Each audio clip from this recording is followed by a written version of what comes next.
Hi, I just want to let you know that you are not your fears. You are the one that sees and perceives your fears. So, fear is an absolutely normal reaction, and we all have fears and doubts and anxieties and stress. But when we realize that there's a space in between what we are and the feeling of fear, then we can start learning how to respond to fear differently. Instead of allowing that fear to dictate our actions, we can take different actions. So today I want to talk about where our fears arise from and how our knowledge of them can help us become more aware of them and thus change our response. So the body wants to survive. Your soul wants to thrive. So your brain will do anything in its power to protect you from danger. Its motto is to avoid threats first and then and only then take advantage of opportunities. Your soul and those feelings that you get in the heart to do something that might help another or cause an impact, even at the risk of your own ego, those are feelings that come from within that you want to act on, but your brain and your body don't want you to act on them, and there's a reason. So in the process of making sure that you don't die, that you don't do something crazy, your brain has three mechanisms to protect you from yourself. So the first one is to make an association between the events that have caused you pain in the past and events that are similar to that situation. So when something causes pain, that becomes ingrained in your brain as a memory, and that feeling of pain, that emotion, produces chemicals that are strong enough to stay in your system and to let the body know that, hey, this must be something important. Let me store it in my long-term memory. Let me store it in the cerebellum, the seat of your subconscious mind, so that next time that you encounter a situation that's similar, you will be able to pull out that fear quickly and to react as you did in the past. So that association between a past event or even knowledge of something that could pose danger helps your brain to jump back and react at potential dangers quickly. Now, the thing is, your brain doesn't really know the difference between a perceived danger and an actual danger. So it's always going to react first to make sure that you stay alive. If you're walking through the woods and you see something on the side of the road that looks like a snake, and you're not even sure if it's a snake yet, but your initial reaction is to jump back. Your brain does that even before you have a chance to think about it. So when you realize that it's a stick, then you know there was nothing to be afraid of. But that instinct acts before you do. When you apply that to an example of emotional relationships, for example, if you've felt pain in the past, even though it might not have been the direct cause of that other person that you think caused you pain, then you have that long-term memory, and every time that you find yourself in a similar situation, you will have the same reaction. You'll jump back, you'll constrict, you'll defend, you'll feel like there's something that you have to protect. And that's your brain's instinct to avoid threats by making associations between past experiences or knowledge of potential threats and situations that are similar. This also results in the negativity bias. So when we go through life and we see something that is even remotely similar to something that could pose a threat, we act on that first. So when we see the headlines in the media talking about the end of the world, our brain pays attention to it because our brain wants to protect us. But of course, then we don't see all of the great things that are happening in the world. And so we tend to perpetuate that thought and feeling process of focusing our attention on something that could cause pain instead of focusing our attention on growing and on evolving and on taking advantage of opportunities. So the first mechanism is that association. Next is the tendency for us to see a separation between ourselves and the environment. This can get deeper, and I will talk about it in a future video, but on a quantum level, everything is just vibrating energy. Everything is made up of subatomic particles, and the deeper and deeper you go, the more you see that those particles are just waves of possibility that actually turn into reality as we look at them. And everything in the world is connected. Everything comes from the same source. But as our body perceives it, the body is one unit and everything outside of it is separate. So this unit of 50 trillion cells wants to make sure that nothing outside hurts it.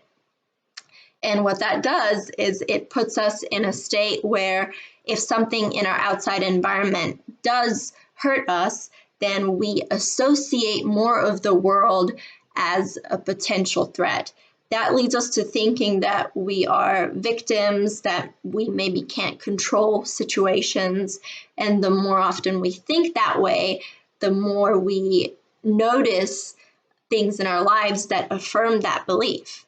And so then we don't take advantage of opportunities because we're afraid that something in the outside world could hurt this body or even the idea that we have of ourselves.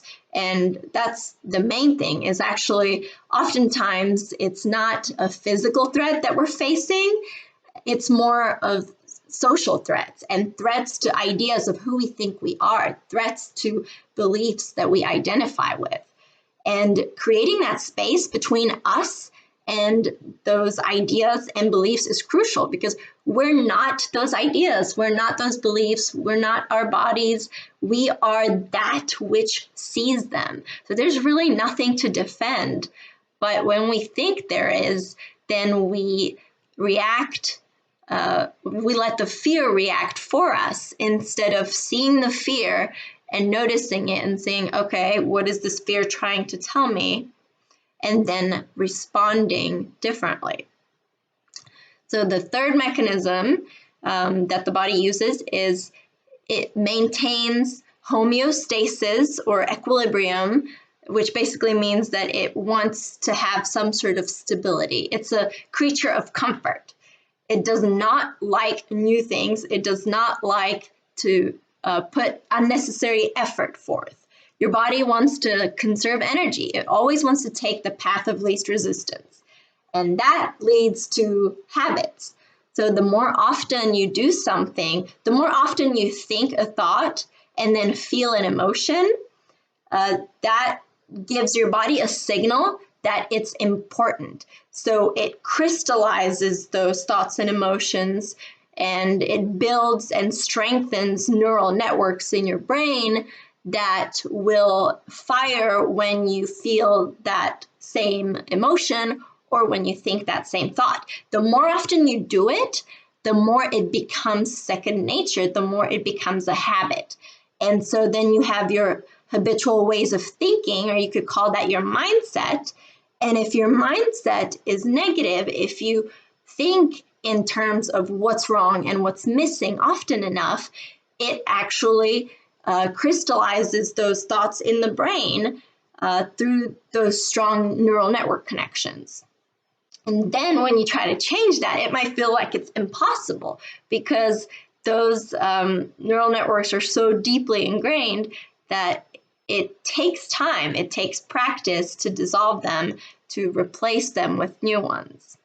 And that's a reason why we are so inclined to stay in our comfort zones, because our brain does not want to take the risk of going beyond what it knows. It wants to stay with the known. It doesn't know what is in the field of uncertainty. And really, none of us know. There's no way we can know what we don't know. So we have a tendency to just stick with the ideas that we've had. And unless we take action to grow, to expand our perception, to expand our knowledge, to expand our experiences, then we're always going to be confined in these same mindsets, and we're going to keep taking the same actions.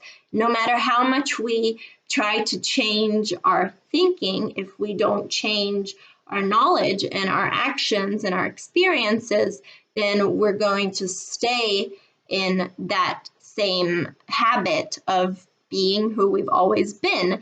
And if our thinking is always or often based in thoughts of lack and in thoughts of doubt and fear, then we're going to keep thinking in those ways unless we bring in new information. So the brain is uncomfortable with new information. That's why it feels uncomfortable when you're learning something new, when you're trying to implement it, and you're trying to implement amazing motivational ideas into your life, and then you find that 2 days later you forget about them. It's because your brain doesn't want to put forth the effort because it wants to stay safe and comfortable. So that's the third mechanism, is your brain is a comfort creature, and it will do whatever it needs to do to stay comfortable and not to have to step outside that threshold and do something new that you really want to do. So the key to overcoming fear is to understand why it arises. But when you feel a fear, first notice you are not the fear. You are the one that is perceiving it. So sit with it for a moment and see, what is that fear trying to protect you from? Then you can ask yourself, is that an actual threat, or is that a perceived threat? And then look at the balance of the potential positive outcomes and the potential negative outcomes, because our brain is gonna wanna highlight those potential negative outcomes, but there is a field of potential positive outcomes that we're missing.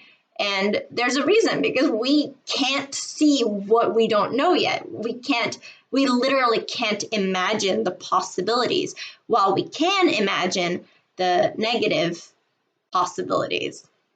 So if it helps you to write down the potential positives and negatives, then that kind of gets the more logical part of you into the process too, so you don't actually become swayed by that fear to just look at the potential negative outcomes. So I hope that helps, and we'll talk about habits in the next lesson.